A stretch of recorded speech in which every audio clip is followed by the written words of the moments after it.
Here's one towards the goal. That's going to be gloved by Travis Ridgen. Well, this is more like it. This is Slangin' the Biscuit.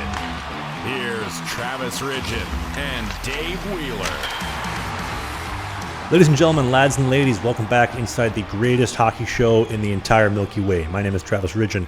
I spent 4 years playing professional hockey, chasing down my dreams. I have since been relegated to becoming a used car salesman. My co-host, this guy is wild. Now, don't get me wrong, his Chinese zodiac is the sheep, but this guy is more wild than Joe Exotic. I promise you this.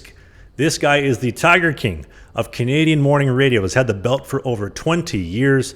Had a sick first three strides as a demon back in the day. The pride of Fort McMurray, Alberta, Dave Wheeler. Good to see you, sir. How are you? Dude, I'm better than you. It's plus 22 out here in beautiful Vancouver. Is it snowing in Winnipeg still? Look, I live by the mantra of we're never out of the woods until May long, but temperature's looking good. We're going to be up in the high 20s by Sunday. The whole week's looking nothing but sunshine. I think we're smooth sailing. The trees are starting to bud. Went on a nice walk down Sturgeon Creek yesterday with the fam. Everything's looking good. And you didn't get the Winnipeg handshake, so that's a plus. That's always a risk, but you kind of nod and say, hello, hola, ¿cómo está? How are you? Now, we will get to the events that happened on Monday night, speaking of sheep, but first, from the second lowest IQ people to the first lowest IQ people in all of the world, can we talk about the LA Kings absolutely choking the series to the Oilers? Can we start with that? Is that a good way to start the show this week? Did they choke? Everything turned around after that coach's challenge in Game 3. I don't know if you can make that the linchpin of the whole thing. I think I don't think you necessarily have to pin it on the LA Kings blowing it. I think you just have to point out the fact that the Edmonton Oilers realized where their issue was, put Calvin Pickard in, and things turned around pretty quick. I mean, he's got all 4 wins. Stuart Skinner took both losses. I think that was more of the story than it was the LA Kings blowing it.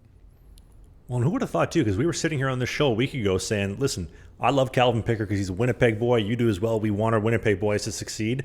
I don't think he's a top NHL goaltender. I think he's a good American League goaltender. But this guy went to work, put the boots on, and said, guess what, Trav? I listened to the show. Suck it. You can admit that you were wrong this week. And I'm here to admit it. I was wrong. 4-0. Now, the stat is when they get 900 goaltending during the season, they've had a 34-2 record. They've only lost 2 games in the regular season with 900 goaltending, and that trend has continued throughout the playoffs. Now, Pickard has an 8.93 in the series so far, but Game 4, 923 save percentage. Game 5, a 955. Last night, or I guess Game 6, it would have been 850. But this dude is Grant Fuhr goaltending, textbook goaltending. Big saves when you need it. It's not pretty. It's not sexy. It's right place, right time, and you just didn't give up more than the other guy. 4-0, like you said. Well, look, like you just said, they can win with an American League goaltender, but they can't win with an East Coast goaltender. And I think that's, unfortunately, what Stuart Skinner was, and they put Calvin Pickard in. And Grant Fuhr goaltending is a great analogy because the whole idea of the Oilers' personality, that's their profile pic on Tinder is, hey, we're going to score more goals than we let in, and we just got to make sure we got a guy that can stop a couple more, and that's what Calvin Pickard is. Isn't it crazy, though? Despite the bad goaltending that Skinner's given them the past couple of years, hot and cold, Mr. Jekyll, Mr. Hyde, the fact that they can still turn it on.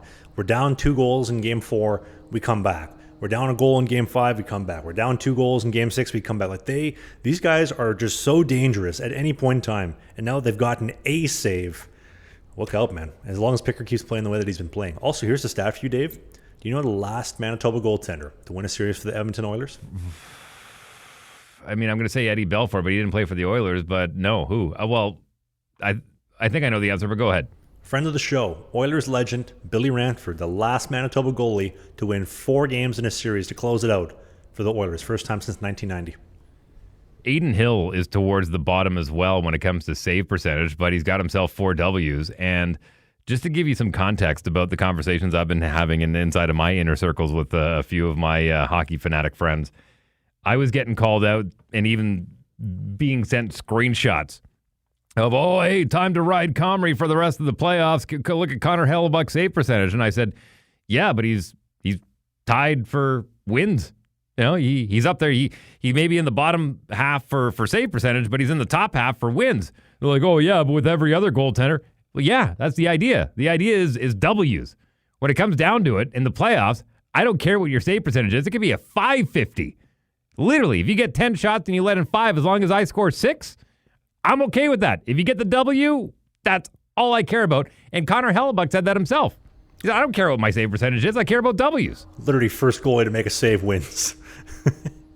Well, I mean, between Adin Hill and Calvin Pickard, if the Oilers are going to ride him, then, look, we could sit here and look at the stats and say it's going to be a shootout at the OK Corral, like an old Western white hat and black hat. But, they could turn around and surprise us and pitch goose eggs for the first 3 or 4 games of the series. Who knows? But let's look at it objectively. You brought up a great point, though. It literally could be a whoever makes the first save wins the game with Vegas and Edmonton. I think that's very spot on. It's a very true possibility. Well, I mean, look at Jack Eichel. I mean, look at the scoring potential that Vegas has. Look at the scoring potential that Edmonton has. I mean, I think these guys are probably going to have a probably 85% plus power play percentage in this series. I mean, if the team gets a penalty and be like, all right, chalk up a goal. I mean, that's literally what I think is going to win the series is who takes less penalties. That's going to be a really exciting series, though. And I'm glad you mentioned the Vegas stuff because I hadn't really focused on too much of that. Well, obviously, we're more Canadian-based show, but with McDavid and Draisaitl, it's like the 6-foot-tall blonde chick I dated in Vancouver a couple of years ago. It can become unglued at any point in time. It's not a matter of if, it's a matter of when they're going to explode, and then all hell breaks loose. You don't know what's coming next. And like you mentioned, the ferocity in which they're scoring, and same thing with Vegas. They've just been pumping pucks past the Wild. Keep in mind, apparently Philip Gustafson's been sick the entire series, so that could be playing a factor as well. But first guy to make a save, I'm calling it. I like that. I'm going to go Vegas in 6. But thoughts? I'm going to quote my wife on this one, where she says, "This is why you should never marry a good-looking blonde because one day you'll wake up with an ugly brunette." Yeah, she wasn't naturally blonde. She was a brunette. Thanks for bringing that up, Dave. You're welcome. You're talking to a used car salesman, so don't worry. I know all about that. Well, there's lots of Teslas out there for sale right now. If you want to find a good deal on a Tesla, I choose life. Speaking of life, or at least barely living, can we appreciate Game 5 in LA? The only 2 in the entire LA Kings organization that showed up to play were Darcy Kemper making 45 saves and the Gilmore girls breaking out the harmonicas for the national anthems. That team did not show up in Game 5. They got rinsed. They got pounded. We're talking back of the head into the headboard, Game 5, pounded by the Oilers. How do you get outshot? You're up 2-0. You blow in the lead. It's tied 2-2. You come back to an electric crowd at home. They got the South Park Go Kings Go. You got Will Ferrell losing his shit in the crowd. And you get outshot 46-20? Are you kidding me? You get outshot 12-0 to start the game. Man, the Gilmore girls were the only thing that was alive in that building to start. I have no idea what the game plan was going into that game, but if it was anything outside of, if you're at the red line, shoot it towards the net. If that wasn't the game plan, then I don't know what it was, because they shouldn't have been waiting for, just wait for the perfect opportunity to get a quality shot. No, put it at the net. We know what these guys' save percentage is. One of them are likely to go in. I mean, look at the goal that McKinnon scored in just to go over to the Dallas-Denver series, the one that he scored in Game 6 to extend it to the 7th game. I mean, the old adage of it's better to be lucky than to be good. Luckily, McKinnon is both. But the fact that Dallas had that own goal and it ended up being the game winner, just put it at the net. I mean, especially when you got a goaltender like Skinner or Pickard, and you got Kemper on the other end, just put it at the net. I don't understand how they didn't flood the net. Like, shoot from anywhere. I love how that Dallas goal, too. It was like they're playing hot potato back there. You ever remember Lilo and Stitch as a kid? Happy Hanukkah. No, Happy New Year's. No, Happy Valentine's Day. Happy Easter. Are you looking forward to that movie, by the way? No. The Disney movies really disappointed me the last decade. Yeah, Toy Story 4 sucked. Toy Story 3 was Incredibles 2, man. What a waste of money that was. I'm a little Disneyed out. My God, what happened in your childhood trauma that you had to light a fire over the bridge and to say goodbye to all your favorite childhood memories? I wasn't even a fan of Lilo and Stitch, and I'm looking forward to that one. Who's the dude that always made sandwiches? 625, 626? He made like ham sandwiches and tuna sandwiches. Remember that guy? No. He made like egg salad sandwich. He was just like a sandwich making machine. No? No. All right, well. I was going to make a comment about on the 6-foot-tall blonde chick. As long as you're not Dustin Penner playing for the Oilers and then going and marrying a chick straight out of the Playboy Mansion and bringing her back home, she takes you to the cleaners a couple of years later and you're surprised, I think you'll be okay. Oh, no. What happened? Listen, I actually trained with Dustin Penner for a period of time. And I was a funny story about Dustin Penner. Good Winkler boy, by the way, Manitoban. When he inked that big deal with the Oil, He and I happened to be at the same car dealership. He was there signing autographs. I was there broadcasting live, and he got the phone call. That's the day he got the phone call from his agent saying, yo, the Oilers are offering you like 7.5 a year. And he was like, his face, I've never seen a face light up like that, like going, it was like Jim Carrey in The Mask, like just all the emotions rolling through. And man, that was a cool moment. I wasn't even the one signing the contract, and I felt like it was a W for me that day. Mr. Penner will be pausing autographs. He's going to go buy a new sports car. He'll be back in 90 minutes. Man, you know what? I'm not comparing their talent level, but it's a very similar story to Michael Jordan, where he was cut every single time that he tried out for a team, and then finally somebody saw something in him. He got a shot with the Winkler Flyers, and then it was just a meteoric rise from there, and had a short but a very memorable career in the National Hockey League, man, between the Ducks and the Oilers. And no, man, he certainly put his name on that league for sure for the time that he was there. And no, I couldn't be happier for him. Great guy. But I'm sorry to hear that he's going through a bit of the divorce. That sucks. But as I always say, why is divorce so expensive? Because it's worth it. I think that was on a podcast a year or two ago. I remember he was talking about that, and it's tough. Like we mentioned on the show before, a lot of men don't get the support that they need during that type of stuff. I think we take it harder. And I don't know if he has any social media, but a Manitoba boy, we're a Manitoba show. We'd love to have Dustin Penner, the DP 23, on the show. That dude used to throw some sick parties on that house he was renting on Wellington Crest here in Winnipeg. You mentioned to me before the start of the show, does Connor McDavid give you beta energy? Does he give me beta energy? And does Leon Draisaitl give you alpha energy? Look, I'll put it to you this way. When it comes to leadership inside of a locker room, there's a few different ways you can go. You can go with a guy that leads by example. Steve Yzerman comes to mind because he's just, one of my favorite players growing up. He wasn't overly vocal. He wasn't overly angry. He wasn't a hot button guy. He wasn't a guy that would light up the locker room if something went wrong. He was the guy that just sat there. He would get very quiet, and he would go out there and say, fine, I'll do it myself. And it's kind of interesting. I was watching Tom Brady's channel the other day, and he uploaded a very quick video. It was mostly sponsorships. He had Carlos Sainz on his show, and they were doing a little 50-yard chip challenge and just talking about leadership. And Tom said, I always felt like if I could make myself better, that inspired my teammates to get better. And then if they got better, it inspired me to get better and whatnot. And Connor McDavid is that kind of guy going, fine, I'll do it myself. And that inspires other guys. There are other guys like Adam Lowry, who are the Winnipeg Jets, who is not, let's be honest, not the most skilled guy in the world. But every guy in that locker room, when he walks in, he's got kind of like that Andrew Ference kind of swag to him. When he walks in, everyone's like, okay, STFU, Ference is here. I think when Draisaitl walks into the room, I think he has a not better, but a different kind of respect where it's like, oh, hey, Dry just walked in. Hey, yo, hey, chill. Put it down. Dry just walked in. I think it's similar. It's like, yo, McDavid's here. Everyone, the captain's here. I think they respect him because he wears the C and he is the best player on the team. But when it comes to that alpha male energy, I think Dry has got a little bit of an edge on that one. And I would say that the only reason why he's not wearing the C over Connor, and it's 1A and 1B, is probably because if you're leading a Canadian team, you're going to want a Canadian captain. I mean, that's pretty obvious to everyone. You're not going to put a German as your captain. But when it comes to who I would have leading my Legion, I would probably pick Leon Draisaitl over Connor McDavid.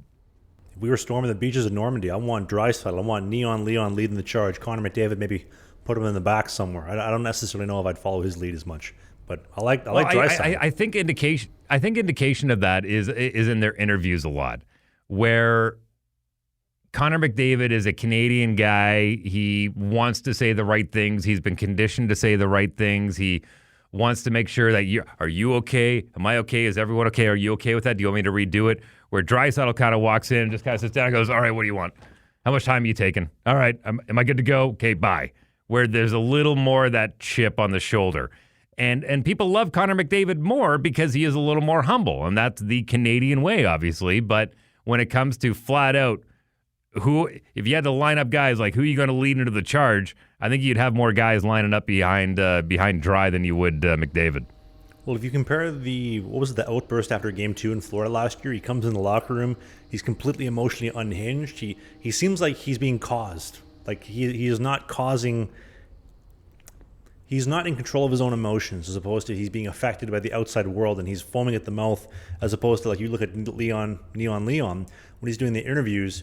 You can ask whatever questions you want. Ultimately, I decide the answers that I'm going to give you, and he's calm, cool, and collected. I like when he took the piss out of, that dirtbag Mark Spector. Why are you so pissy with me?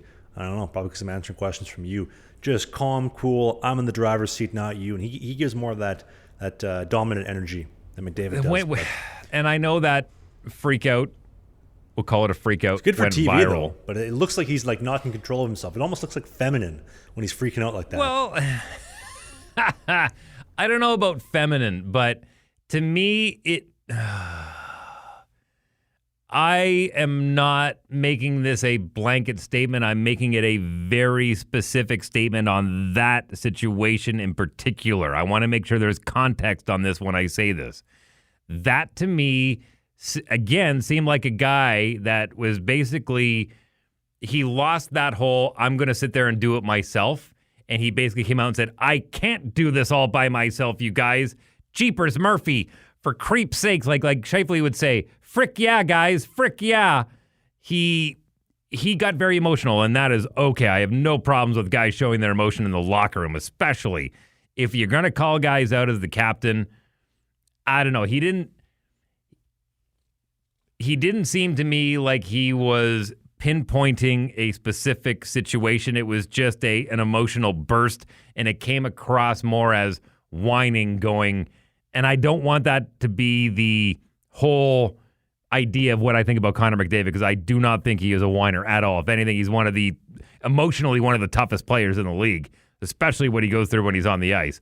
But it was an emotional outburst that was deserved, but I just don't think he was the guy that should have been delivering that. Have you seen any of the Oilers fights? I don't mean to transition the subject out yet, but I'm just thinking of... On or off the ice. I saw a really good one at their watch party. Which one? There's been like 9 of them that have come out. Like on the LRT, the Light Rail Transit, at the watch party, at the Moss Pit. There was one outside of Canadian Brew House. I think also Moxie's, some dudes were thrown down. These Oilers fans are insane. I couldn't believe it. What did you think? Tell me you're an oil worker without telling me you're an oil worker. Go ahead. You go first. I fought at a watch party because some guy bumped into me and spilled my beer. I think that's pretty good evidence of what's going on in Edmonton, man. These are no bullshit people. I was born and raised there. I am a product of the oil production plant in northern Alberta. I understand. These guys are tough as nails, and if you say the wrong thing and you trigger them the wrong way, it's like, dude, I just worked 18 days in a row, 12-hour shifts, and I'm trying to enjoy the beer. If you can't keep to yourself, then I'm going to knock you out. That's just the way it goes in AB, baby. That's just the way it goes. I love that guy getting pumped outside the bathroom entrance. I'll put the video in the video version of the show. This guy was just getting smoked. Again, head to the headboard outside of the men's washroom inside Rogers Place. I like that video. There's a couple good videos. Obviously, they'll be in the video version of the show. But Oilers fans, tough as nails. Way better than the business crowd in the suits at the Leafs. The entire 100 section is just businesses and suits. That place is dead. It's almost like ripping a fart in church. No emotion at all. Obviously, we don't condone violence at all, but it does say a lot we don't condone about ripping farts in church. Although it does to me show a lot about the fan base. That's for sure. Passion. We like passion. It's good. Obviously, yeah, absolutely. Have you been following the Hockey Canada trial that's been going on the past week? Let's touch on this very lightly. Only what the mainstream media has been feeding me, as far as the jury being completely replaced, a lot of the video or audio from the video recordings coming out, as far as consent being given and whatnot. Here's what I'll tell you, and I know you're asking my opinion on this, so I'm going to give it to you. regardless of what happens, and I think these players will be found not guilty. They'll be exonerated on all charges. I don't think that's going to save any of their hockey careers. What I think you're going to see is a lot of these guys be able to go on and play hockey, but it'll be overseas. It'll be over in the KHL. It'll be over in the Swiss League. It'll be over in the Finnish League, in the Swedish League, in the Austrian League. I don't think any...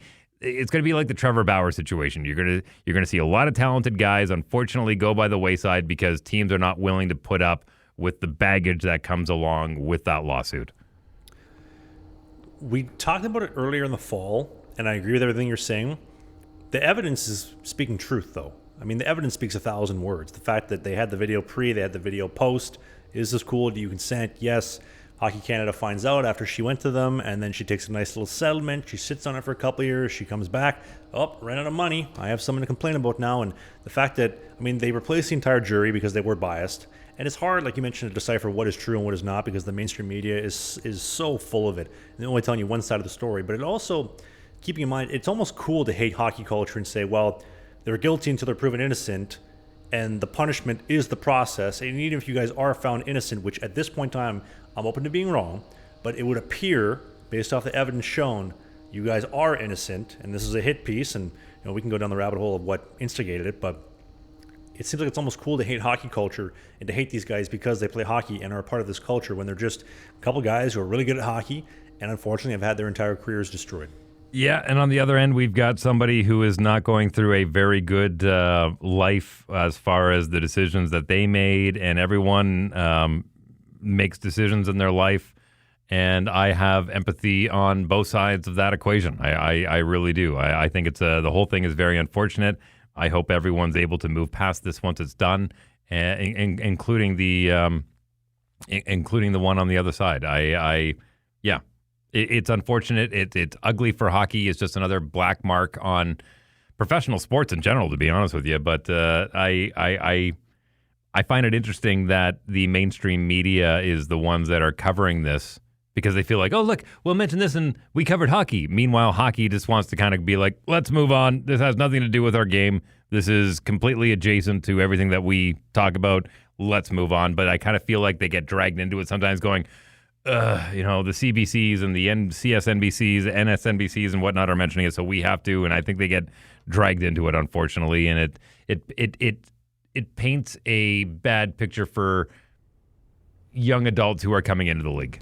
Well, it does, but it only does because they don't follow the follow-up to the story. They follow the bad part. They telling everybody about how evil these players are. They did something awful, which if they did, sure, is what it is. And we can, if they're guilty, they're guilty. But the part where the evidence is showing they're completely innocent and that they did what was necessary to, I guess, protect their ass, to make sure that, maybe this woman is a liability and she has proven her character, but they're not going to tell you about that. They're just going to bury you, sandbag the situation, and then move on because, as Dave said, love and positivity doesn't sell newspapers, right? All the hate and the negativity does. So if I do have one prediction, though, I don't know about the players side of things, but I could see a world where these guys are exonerated, they're innocent, Carter Hart doesn't have a contract, the Oilers need a goaltender. This dude is from Sherwood Park. He is the pride of Alberta. If he doesn't join the 51st state, he'll join the Edmonton Oilers because they need somebody at league minimum next season. I think that could be a match made in heaven, assuming that he's proven innocent. What do you think of that, Dave? I think that could be the only spot he goes to, just because he's at least insulated by his home province and his if you go down Y Road, you're basically, it's like now leaving Edmonton, now entering Sherwood Park, and that could be a good fit, if any, because I don't think any other team is willing to bring that in. And we have evidence throughout many years where if you have one black mark on your resume, it's like, not worth it. See you later. I'm sure there's somebody who is an exact carbon copy of what we're looking for that doesn't have the baggage that you have. So, and especially because, the whole Stuart Skinner situation, who is another hometown boy, that's not exactly working out well.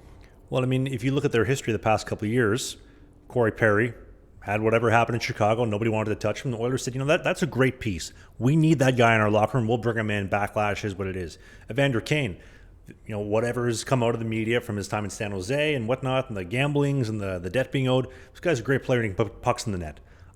Realistically speaking, I don't pay you to pay off your debts. I pay you to put pucks in the net so that I can make money. And so if they brought in Kane, they brought in Perry, I see no reason why they wouldn't bring in Carter Hart after he's been exonerated, he's been proven innocent, and say, listen, dude, we need a goaltender. Can you make 2 saves? You're in. $850. We'll start you at league minimum, and then a bunch of bonuses from there. That would be a fantastic fit. And, as much as we've given the Oilers shit, they brought in the World Economic Forum board member, Mark Carney, the unelected, now elected Prime Minister of Canada, which we'll get to in a second, with the low IQ people of Canada who voted him in. We'll touch on that in a bit. If they're going to bring in somebody like Carter Hart, I think it'd be fantastic.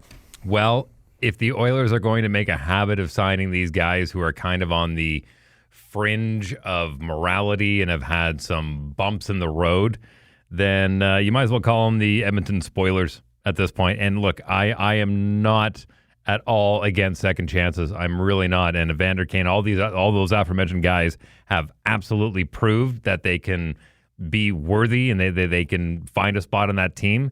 It's just a lot of the noise around those signings that I think really kind of spoil the situation. And if they were to sign Carter Hart, then they're going to get the nickname the Spoilers because they're just taking up all the spoiled fruit that came through the league.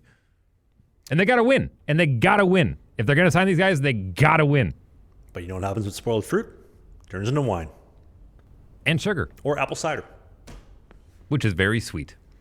And everybody wins. You get rotten fruit and you sell a high-priced beverage at a good cost. Nice and ice cold. Doesn't that sound good? Hopefully, from your lips to God's ears, I hope a Canadian team at some point wins the Stanley Cup, and that does not include the Toronto Maple Leafs. There's a trend going on right now. I want you to answer this question off the top of your head. Shotgun fire here, Dave. If you lined up 100 NHL players to fight a Guerrilla, the toughest 100 players, who's taking on the Guerrilla, who's coming out alive, who's going to win? Lowry. Just one. Adam Lowry. That's it. That's all you need. Take down the Guerrilla. No Ryan Reeves. That's no Matt Rempe. No. That's my guy, Adam Lowry. I mean, but the Guerrilla would have to do something to a Scheifele or a Connor in order to get Adam Lowry fired up to the point where he's like, all right, Guerrilla, you got to answer the bell. You wronged one of my players. I think that's what's going to get him into the conversation, and I think it would be a great tilt. This isn't on ice, Dave. We're talking bare knuckle brawl and right in the streets, downtown Edmonton in the Moss Pit, a silverback gorilla, a machine, an absolute chiseled, muscular, wild animal versus one NHL player. You're not picking Mathieu Olivier. You're not picking Nick Delorier. You're not picking Ryan Reeves, Matt Rempe, Jack Eye. You're going with Adam Lowry. That's who you're picking? Look, there's a lot of those silverback gorillas who are trolling White Avenue after an Oilers win, and I think a lot of the fans and players have to deal with those on a regular basis. So there's probably a handful. What about you? Who are you picking? You talking about the women of Edmonton?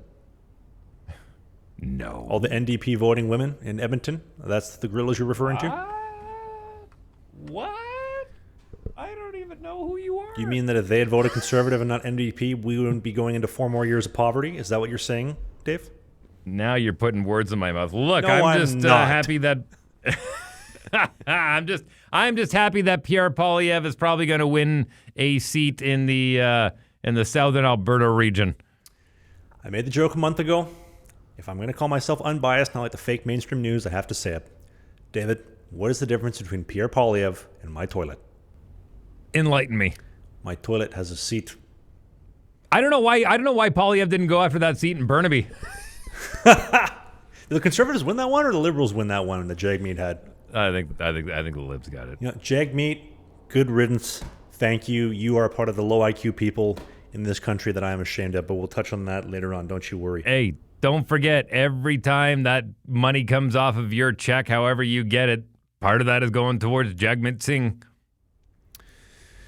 To his Maserati, for the rest of your life. To his nice watches, to his nice vacations, to his nice home, to his $20,000 suits. Do I need to go on? The nice silk turbans that he wears? Yes, I love the fact that 60% of my money goes to that. Fantastic. And don't forget tampons in men's bathrooms. I love this country. You promised me that we were going to save all of that for the end of the show, so let's hold true to that. What else you got? You want to talk about your favorite team, Toronto Maple Leafs? Go for it.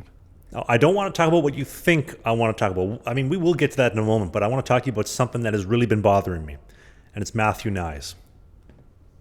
Interesting. What do you got? does this guy not look like a cold-blooded predator out there? Like, he's got the jawline, he's got the sick flow, 6'3", 230, he's got the riz, he's got the style, he's scoring goals. He put up just shy of 30, he's going to get a nice little signing bonus there. Do you not think this dude is doing the most fishing out of anybody in the Toronto Maple Leafs organization? I would stroke a nice 3-figure check to see what his Instagram messages look like, just to get a little, I just want to see. I don't want to respond to anything. I just want to see the kind of fishing that's going on. What do you think of that, Dave? About that? You got a crush? Oh, dude, 6'3", 230, sweet style, sweet flow. He's scoring goals, good sell. You see after every single goal, let's effing go, boys. Effing Reds, we're back in it. I love that. Let's go, boys. I love that. I love seeing just the swagger that Knies has. He's one of my favorite players to watch right now. I will say this. I do notice a little extra oomph in the call from Chris Cuthbert every time he puts one in the back of the twine. I think Chris Cuthbert is a fan as well.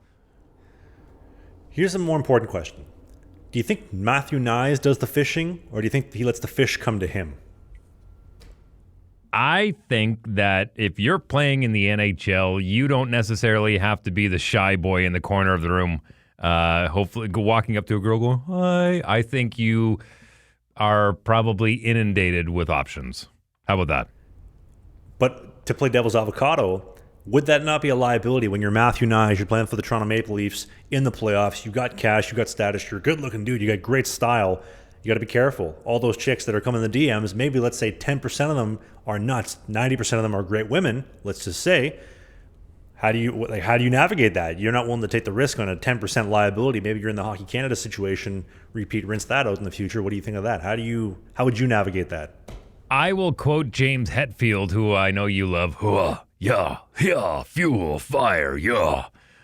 Who once upon a time in the 80s said he got married so he would stop having as much coitus as he did on the road. At least kept him a little more narrow. He's like, no, I got something at home. It better be really good then, rather than just some rando. So I think these guys need to curtail it a little bit, and however they decide to do that is up to them.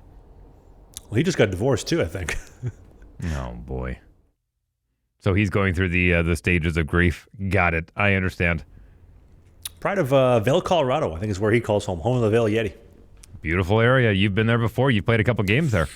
Beautiful spot. Speaking of closing, though, let's talk about the Leafs for a second. Here's a stat for you. 2-13 in the Matthews-Marner era in potential clinching games. And in those 15 games, they got 2 wins, Tampa 2023, the other night in Ottawa for Game 6 2025. But in those 15 games, they have scored 29 goals. That's less than 2 goals per game in an opportunity to clinch a series. It's not good enough. Okay.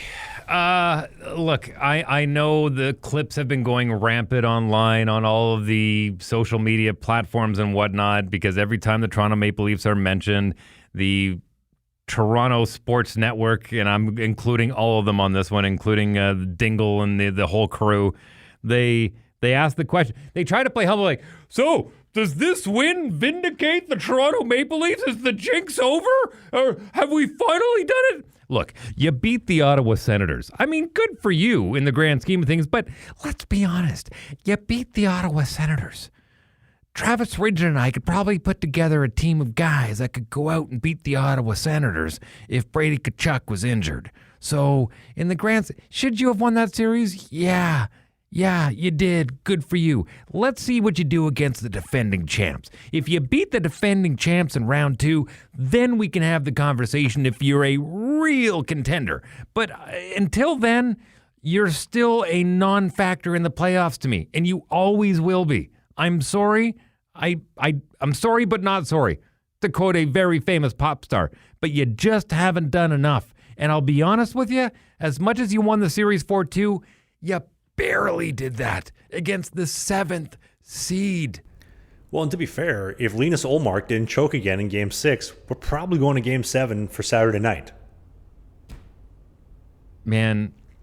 Dude, that guy can be the Great Wall of Sweden on Mondays and be the worst goalie in the world. Worse than my mother, who, by the way, has never put on pads in her life, on Tuesdays. You just don't know what you're getting with this guy. He was great in Game 4, great, phenomenal in Game 5, and he shits the bed 1-3 in Game 6. Like, you can't win like that. And like you mentioned, Dave, we're going from playing the 1 Tkachuk brother on level 5 to level 10 Tkachuk. This dude's an absolute pest.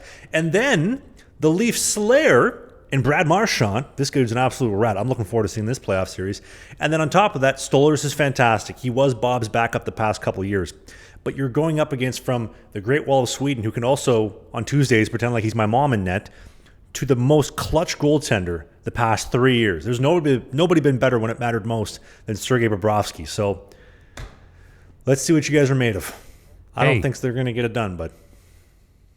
TML, prove me wrong. I dare you. I dare you to prove me wrong. Because I kind of treat the Toronto Maple Leafs like I did the Boston Red Sox or the Chicago Cubs having that curse. When it eventually ends. And I don't know when that's going to be. I have no idea. It might be in my lifetime, and that's questionable. It might be in my lifetime. But until that happens, stop pretending like you're already there. Stop pretending like this is it. We finally put the pieces together. You can't say that until you've done it. And you know what? It might be a ragtag bunch of B-list guys and a bunch of... When you're rolling 4 lines on even minutes and you win, whatever it takes. Until then, STFU and just be happy that you're in the dance. Truthfully, because regardless of where you finish in the regular season, you're a mid-grade team, and you have been since 1967, period.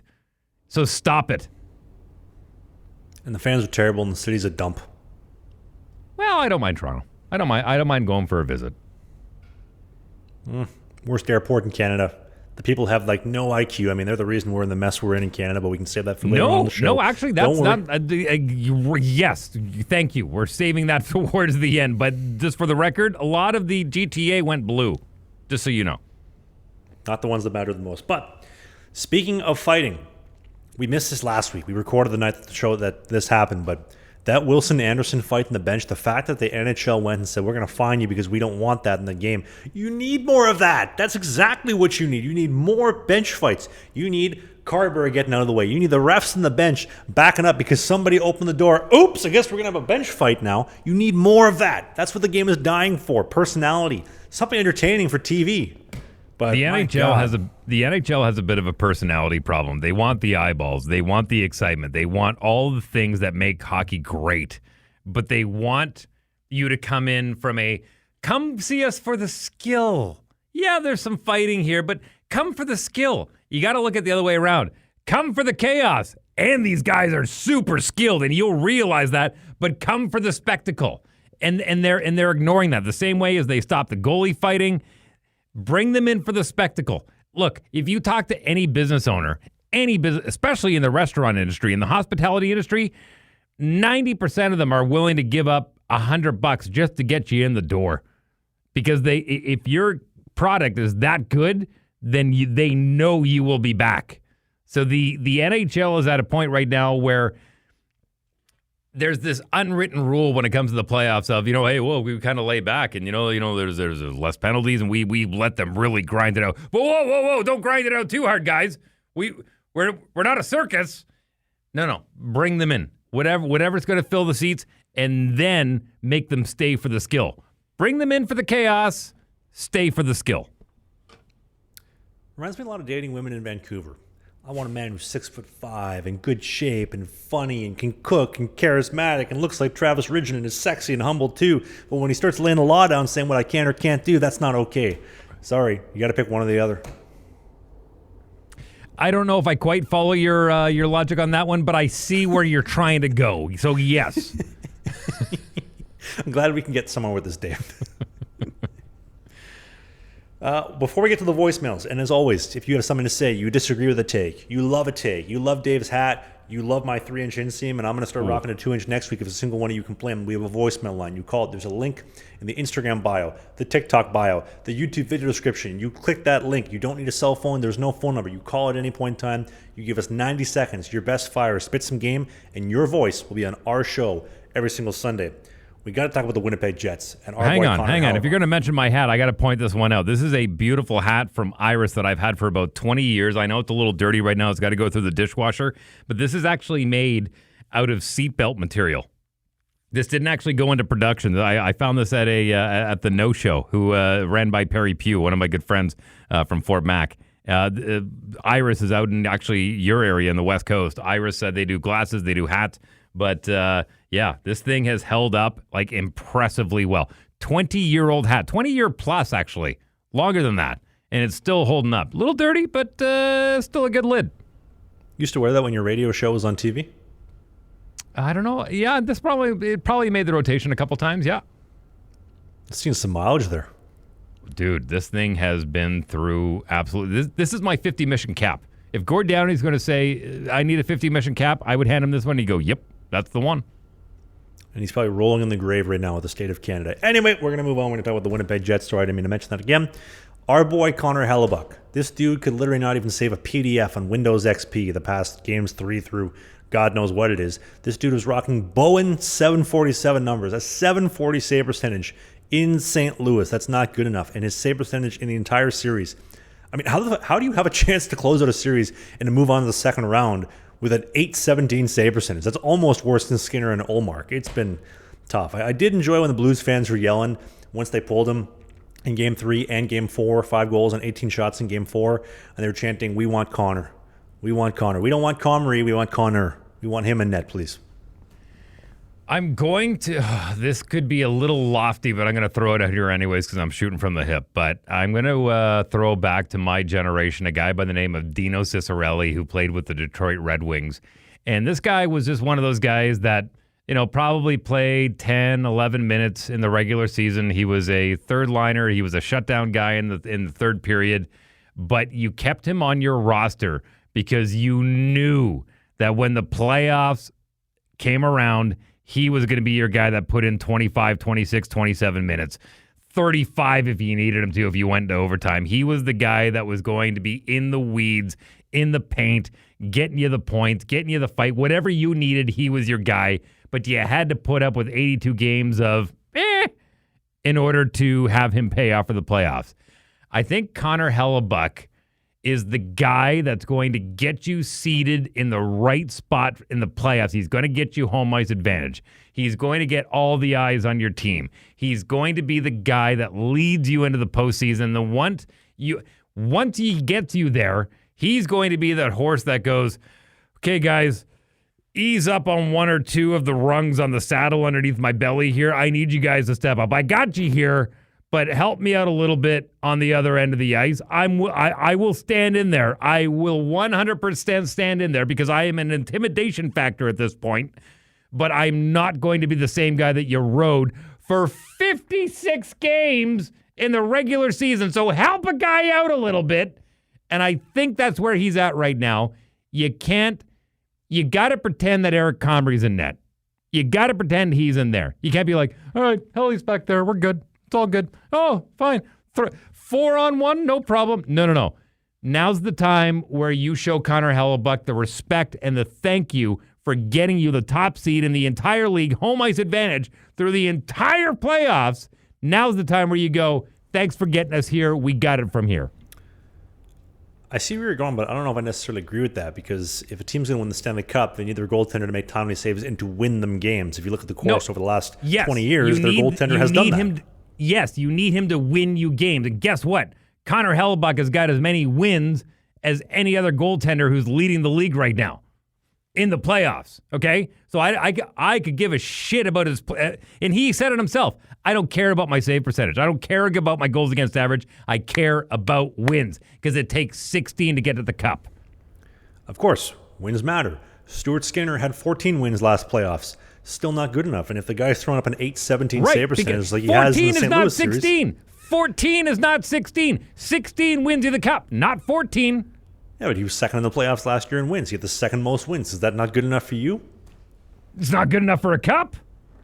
Well, you're saying that having 3 or 4 wins is good enough. We need better stats because you look at the guys who have won. In the first round, how many wins do you need? 4. How many do you need in the second round? 4. How many do you need in the conference finals? 4. I don't care what your save percentage is. I don't care what your goals against is. How many games did you win? Period. And that comes down to a team effort, and that's what wins cups. You know what? I'm going to report back to you for this show next week, and I'm going to come up with a stat for you. What is the average save percentage of the Stanley Cup winning goaltenders the past 5, 10, and 20 years? I'm very curious. I don't have that off the top of my head, but I wonder how that stacks up compared to the Skinners and the Ullmarks and the Hellebuycks. Also, Hellebuyck breaks that trend, by the way, of you need 55 games or less if your guy's going to win the Cup. He played 60 games with the Four Nations plus preseason. That would go against all the stats the past 20 years. So time will tell, right? I think the whole situation with the Vancouver-Boston that year that Luongo lost in the finals, they rode him too hard. So I know I'm going to sound like a bit of a hypocrite, although I was very vocal about this throughout the entire regular season, saying, I think you're riding Hellebuyck too much. I think you're riding him too much. If things go sour, that will probably be my argument. Are you ready for some voicemails? Yes, as always, we have a link in the video description. Call it anytime to leave a voicemail. Be a part of this show, your voice, our show. We respond to all calls as long as you're not swearing every other word because it makes it impossible to edit. We will have them on the show. Let's go. Hey, Trav and Dave. This is Jeremy calling from New Brunswick. I was listening to the podcast last week with my son, and I got a lot of racist, homophobic, and a lot of lack of heterosexuality from Dave in this last podcast. And I know, that's got to stop. Boom, eh? Take care, eh? I'm curious, is he looking for more or less? I don't know. He calls in every single week, so let's keep giving him more. Boom, eh? Let's give him that boom. Let's give him that boom. Let's put his head right into the headboard and go to town.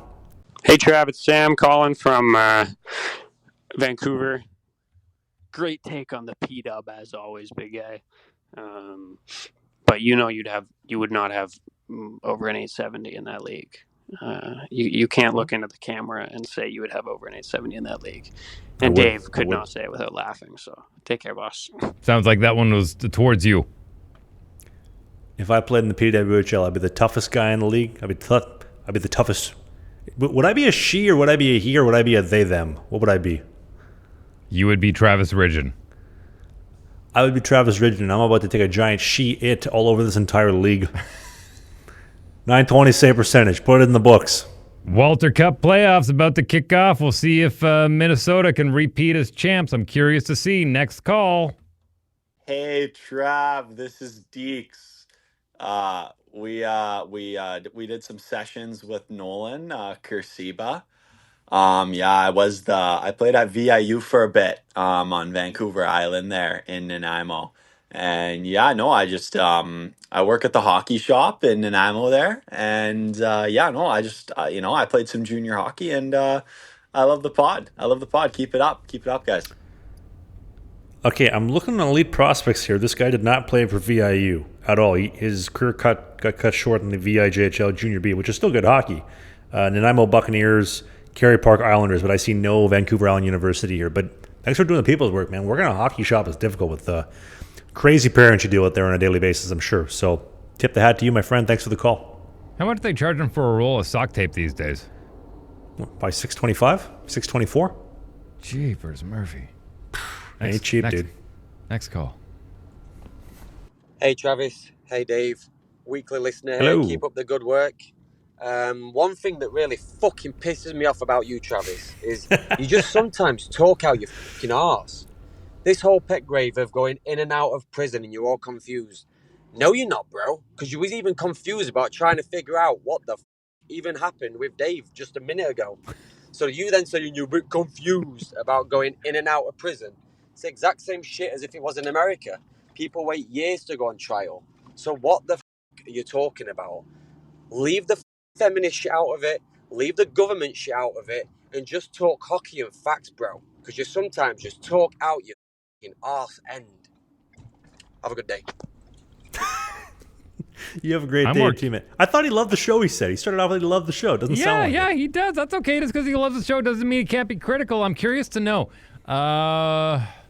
Maybe he's like the guy from last week. He loves the show, but he hates me, but he sticks around for you. I want to know where his accent is from. I'm trying to really pinpoint No, he's a it Kiwi. He's a Kiwi for sure. Really? I was thinking more Sussex. I don't know, I'm just trying to start some shit.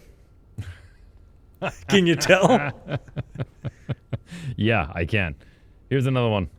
You know, I'm from the States, tri-state area, so when you put up that comment about, you know, Hank, he owned the Garden, he owned New York City. I couldn't imagine being basically a GQ model in the NHL. Now watching Igor, I'm definitely going to call in again soon. Thanks. Yeah, please do. And for the record, you're not watching Shesterkin right now because he didn't make playoffs. I swear that's not my burner. This dude calling in. Goaltending was great. He was good looking. He was pinning it down every single night with a GQ look. This was not my burner. I promise you this. I call into my own voicemail line.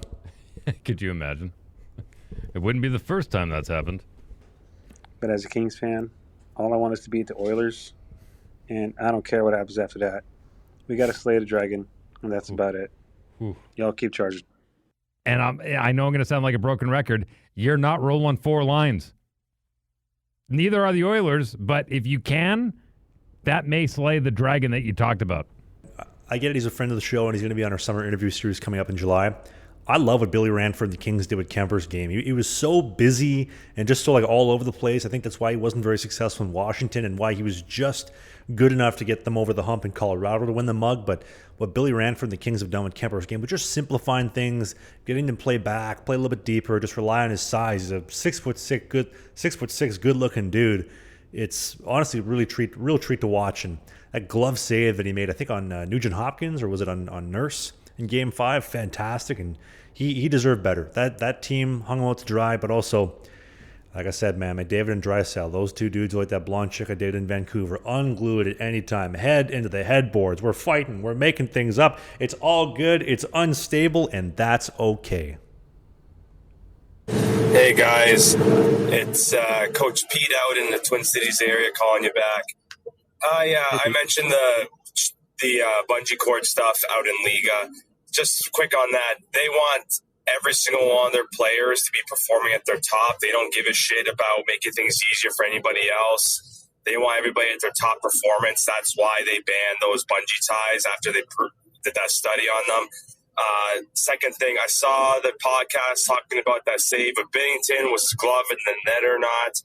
It's a bit of a judgment call type of thing there, but how I saw it was, and I know this is a rule, the rule is if the glove is on the goal line or just barely, like hasn't fully crossed or anything like that, and the momentum of the shot pulls the glove back into the net, it's no goal.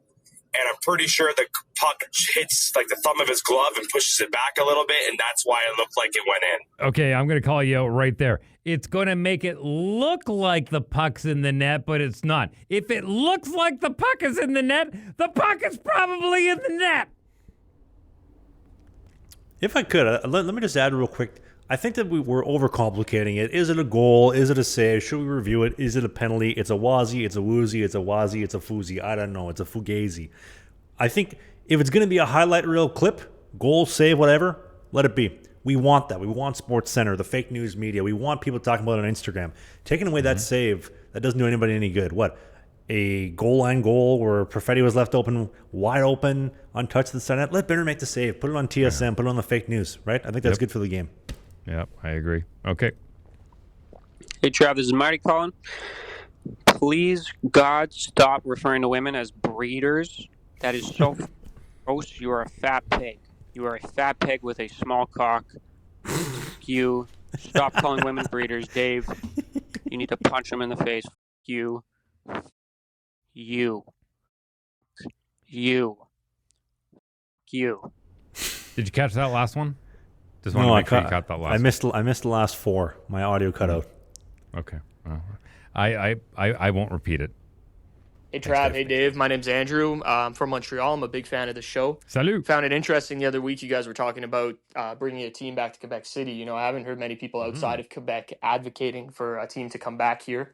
So super cool of you guys. But, you know, I'm in Quebec City a lot. My girl lives up here. So I get out here a lot. I talk to a lot of the people here, and they all want a team back here too. But I think there's some political factors which would need to be looked over before you could bring someone back here realistically, Videotron versus Bell, you have the Centre Videotron here versus the Bell Center, which two phone companies in competition with each other.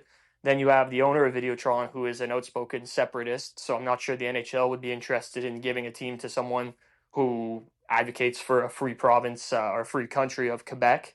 Then, Jeff Molson, you're going to be diluting the fan base. Everyone in Quebec will start cheering for the Nordiques, which lowers the amount of Montreal Canadiens fans. Because right now up here, everyone's a Montreal Canadian fan, So that's what I think. That's what I think kind of keeps them out of contention. And then, obviously the NHL has lots of interest in the States. So we haven't gotten a Canadian team in a long time. So let me know what you guys think about that. And if you guys think that those are maybe some of the reasons why I don't time soon. Have a good one, guys. Well, I appreciate the context. I mean, especially somebody who's living right in that ground zero. Yeah, I mean, look, when it comes to provincial, we don't want to take away from the big ticket and over here. Montreal is a metropolis when it comes to world cities. I mean, if you ask someone in Jakarta, name a city in Canada, they're probably going to name Toronto or Montreal as their top picks. Quebec City might be lower on that list, but I think as far as metropolitan cities, especially smaller cities, Quebec City could be in there. I get it when it comes to the whole separatiste. I don't think that plays too much into it, but I can understand a lot of the points you bring up, and they're not bad ones. 25% of all NHL revenue comes from Canada. Is it majority from Toronto, from Montreal? We don't know. I think it's safe to say that with the biggest building in the league, with 21,000 in Montreal and the fan base they have, they're probably bringing in a good chunk. If you add a team in Quebec City, I think you're only going to bolster that. I get it. The dollar's dog shit. It's basically worth monopoly money, but it's going to bring in a lot of people. And also the tourism aspect of, I'm going to go see a Nordiques game. I was just in Quebec City. The people are fantastic. These people dress well. They are classy. They are polite. They're not like the a-holes in Toronto that are a bunch of dicks. The maple syrup in Quebec is second to none. Incredible. Definitely worth the price of admission just to go get a 1 liter jug.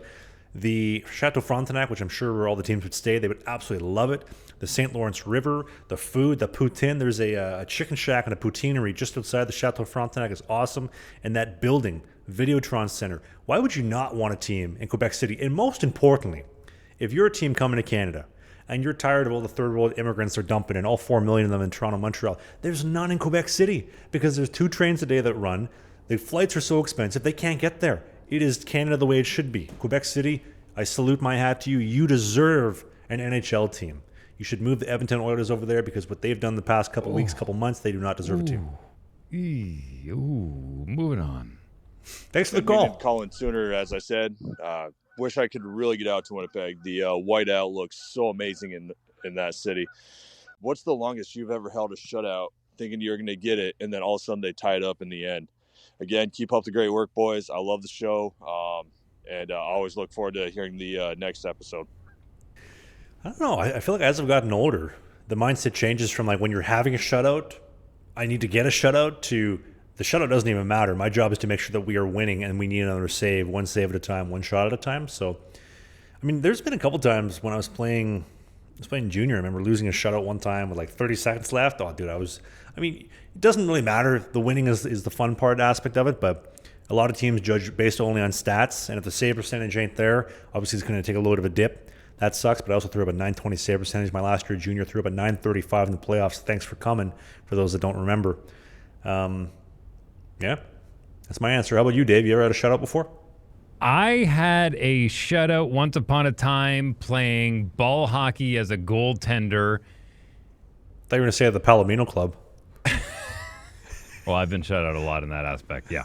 All right, forget my story. Man, shout out to your boss who runs Buddha Shake Monday every single Monday at the Palomino Club. What a job to have, Adam West. Been doing that for 20 years strong, that guy. Does he need an assistant? Somebody to hand off the torch to? You. I tell you guys are doing a good job. I like your podcast. I think lots of others do. I like you guys' takes. Thank you. I don't agree with all of them, but why would I? Just like any other normal person, they would never agree with everything someone says, or they have no thoughts of their own. But I like what you guys say. I like the banter you guys have. It's awesome. You guys are doing a great job. You guys should be proud of yourselves. Again, I don't care if this makes a show. Just wanted to give a shout out that you guys are doing good work. It's acknowledged. There's lots of people out here. I'm sure you get these all the time, but there's lots of people that are seeing this. So good job, boys. Keep it up. Keep at her. If I could, thank you very much for the call. I feel like we do get a decent amount of those, but I feel like we've been getting more and more of those as of late, which is nice to hear. Yeah, I agree. Also, respect to him too. Like, you're not going to agree with every take that we have. Dave doesn't agree with every take I have. I don't agree with every take he has. It's part of having a brain and thinking, and not saying the CBC told me that the grass is blue, the sky is green. Yes, Mark Carney is good. Trump is evil. Did I go too far on that one? Did I go too far? No, I said it to my wife when we first met. I said, look, I pray that we never agree on everything. Because if we do, then that gets really boring real quick. Living in an echo chamber sucks. The biggest winner in Canada's federal election was not Mark Carney and the Liberals. It was actually Alberta and Danielle Smith, because now they have been given a clear mandate for independence. Alberta is the most underrepresented place in Canada. The fact that the Maritimes have more seats with a much smaller population underscores that Ottawa hates Alberta and everyone else takes them for granted. Alberta's been a gravy train steered by enslaved Albertans. First, Alberta needs to vote for separation, which, because of the federal election, is going to be much easier than polls and pundits are willing to admit. And if Ottawa makes the mistake of not respecting Alberta's independence, President Trump could force their hand. Even without statehood, Danielle Smith could make a trade deal with President Trump that would secure Alberta's future as an independent nation. He could recall our ambassador, expel your ambassador, and place a trade embargo on Canada. Your entire economy would collapse within a week and paralyze your government. Canada's only way out would be to dissolve the government, disband the military, and become a territory of China, because they're the only ones with a military and economy that could sustain you. So Travis, pack your bags and move to Alberta so you can run for the legislature. With President Danielle Smith and a very conservative government, Alberta will be one of the freest places on earth. So Albertans, let freedom ring. Travis, I will let you take the helm on this one, and then I will follow up with some commentary. Go. I really hope Canada does not become the 51st state, especially Alberta. I would hate to see Alberta join the U.S. because, God forbid, I would hate to pay less in taxes. I would hate to have my streets be more safe. I would hate less violent crime. I would hate the fact that my neighbors would actually be friendly. I would hate that.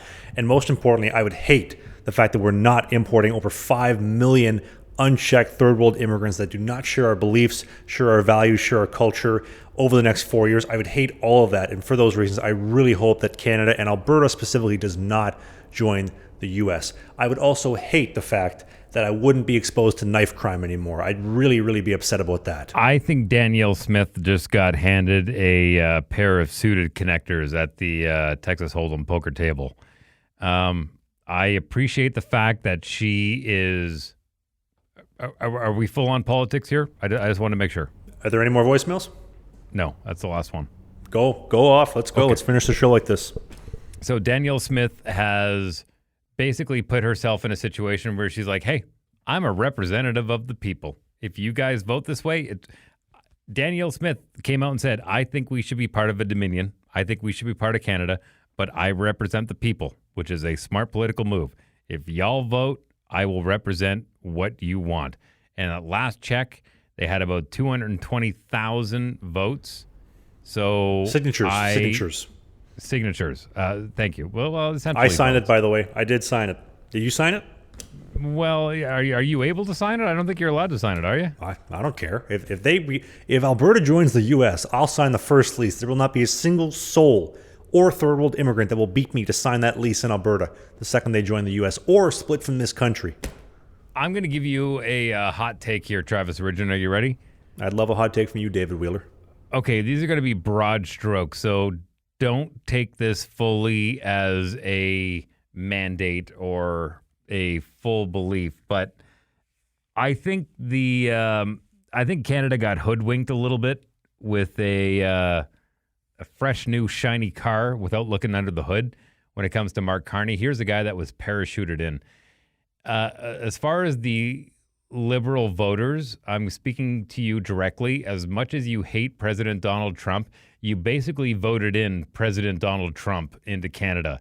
And here's why.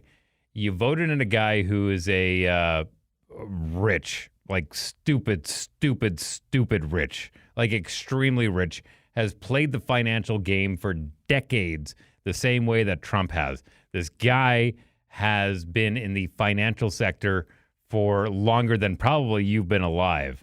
So you basically voted in the guy that you hate. Now, I know he talked a big game on Friday when he came out, and he touched on a lot of the conservative talking points that Pollievre have been talking about, saying, we're going to do this, we're going to do this, we're going to do this, we're going to do this, we're going to do this. And on the surface, it looked great. And I went, yeah. Let's see if you can pull it off. Let's see if you can pull it off. Trump made a very strong move by saying, yeah, I get along great with Carney. He's a nice guy. I think we're going to get along great. The other guy would have been harder to deal with. I think a lot of Didn't you say that was the art of the deal? He's going to soften you up, stroke you off, give you a nice little slap on the ass, and then he's going to bury you head into the headboard. Didn't you tell me that? That's in his book, The Art of the Deal? I did, 100%. And Trump is playing this like the fiddle that he owns and that he sits on the side of his bed. Now, when it comes to back to Alberta, Alberta separating, if they were going to be a sovereign portion of the country, the dumbest thing you can do is landlock yourself. The only way that works is if they partner with BC, which is way too socialist for that to happen. You would have to do Saskatchewan, which is an easy sell. Manitoba, because of how unionized it is, would be a little bit tougher, but that's your coastal access. So you either got to partner with all of Western Canada, maybe you need an outlet. You need an outlet somewhere to the coast. Because if you don't, your pipelines aren't going to be able to make it through without massive tariffs. I do appreciate the fact that Carney is going to, Prime Minister Carney, is going to open up the country as far as provincial tariffs that have been happening for longer than I've been alive.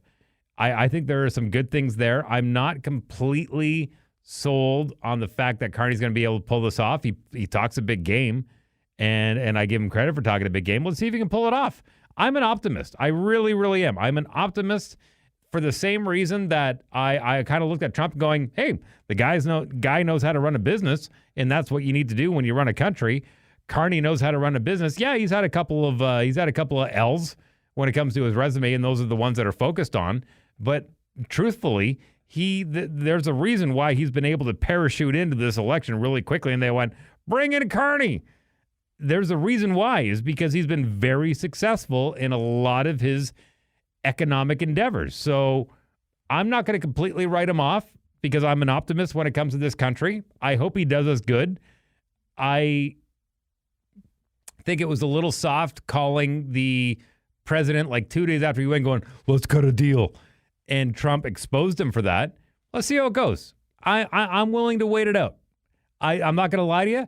My wife has been getting a lot of calls lately with YPS, the Yucatan Property Scouts in Mexico. She is a real estate agent down in Mexico, and she has been fielding a lot of calls with a lot of people who are willing to put their money where their mouth is by saying, I'm not happy with this. I'm willing to move. And she's been selling a lot of houses down in Mexico. And if you're ever going to do it, now's the time. And my wife and I are also, we've done it once before. We're willing to do it again. I'm playing more of the optimist. She's playing more of the pessimist. And somewhere in there's a bit of a centrist view on what could happen, what might happen, and what will happen. I don't know what the outcome's going to be, but I am truly an optimist when it comes to all of this. I just hope he is a man of his word and not going to default on what everyone is expecting. And I know that's very vague, but I hope that is at least a outlet for you, that if you want to get out and you really truly want to, DM me. I got an option for you. But if you truly want to try and stay in this and go, I hope so, we'll see. You said Canada got hoodwinked. Canada is the lowest IQ population, lowest IQ country on this planet. And if there was ever any doubt, it was completely removed 150% on Monday night. You people saying, elbows up. That's right. You're going to be going elbows up in 4 years when you're getting mugged by more third world immigrants. Give me your money. Oh my God. And by the time you realize that it happened, it's too late. You deserve the poverty that you have just voted in for the next 4 years. You're going to watch as he is going to form a coalition with the NDP. Yes, Our boy Jagmeet down here in South Burnaby Central is gone. Good riddance. But there's still 7 guys that are going to cross the floor, and they're going to give him that majority mandate. You got 4 more years of this. And by the time that you realize that it's too late, you'll be begging for Justin Trudeau to come back. We'll be sitting here on this show saying, oh, God, I know JT was bad, but he was so much better. It was nowhere near as bad as this guy in 4 years. You deserve everything. This country is full of people that are sheep that do not use their brain. If the CBC told you tomorrow that the grass is blue and the sky is green, you would agree with it, and you would tell your friends, and you would post about it. You people are low IQ. This country is doomed, and it is because of you. Can we also mention, listen, it's no surprise. I voted Conservative. I voted for Pierre Pollievre. But that dude did his best 2015 Russell Wilson, the ball second and goal on the 1-yard line. Oh, we got the best running back in the game. Let's throw it, and cost them the Super Bowl. Yes, they cheated. Yes, they rigged the election. Why did this guy not go on the biggest podcast in the world? That's how Trump did it. Hey, you know what? Cheat better. I will agree with you. They should have known that they were going to do this. 91 candidates in Pierre's riding. Everybody else has 4 or 5. The fact that Elections Canada was for some reason not working on election night, or the fact that they brought in all these third world immigrants, all 4 or 5 million of them, and put them in all the ridings that they needed. You're not seeing them out in Lumsdale, Saskatchewan. You're not seeing them out in Prince Rupert, BC. You're seeing them in Metro Vancouver. You're seeing them in Ottawa, in Montreal, in Toronto. Look at the elections map of where all the seats were won. But as far as Pierre goes, the manager for the Nelk Boys, Full Send, came out and said, we asked him to come on the show. The second biggest podcast in the world, Full Send, the Nelk Boys, they said no. Joe Rogan, no. Theo Vaughn, no. Patrick Bet-David, no. How did Trump win the election? He gets 98% negative publicity. Where did he go? He went where all the young people are. Even Logan Paul, the biggest dirtbag out there. I can't stand Logan Paul, but I gained this much respect for Logan Paul that day when he had Trump on the show. Trump went where the young people are. The mainstream fake news can't control it, and Pierre did not do a single one of them. I don't know who's managing his campaign. You guys fumbled the ball. Second and goal, 1-yard line with 25 seconds left to go. You're up on the Patriots by 4 points. That's exactly what you did. And as much as I'm pissed off at the liberals and the people with low IQ in this country that voted this shit in on Monday night, the Conservatives, it is your fault. You guys are dumb. This is what you did. You cost yourself the election. Thank you. Take him home, Travis Ridgen. We do new shows every Sunday at 11 a.m. Eastern and 10 a.m. in the prairies and 8 a.m. in the foothills of Calgary and 8 in the Pacific Northwest, where they voted 24 seats of Liberals in and cost the Conservatives a majority. If I don't get mugged with my elbows up next week, we'll be back here on Sunday. That's Dave Wheeler. I'm Travis Ridgen. Thanks for watching the show. We'll see you for Game 7 here in Winnipeg later this afternoon. Elbows up! Ah!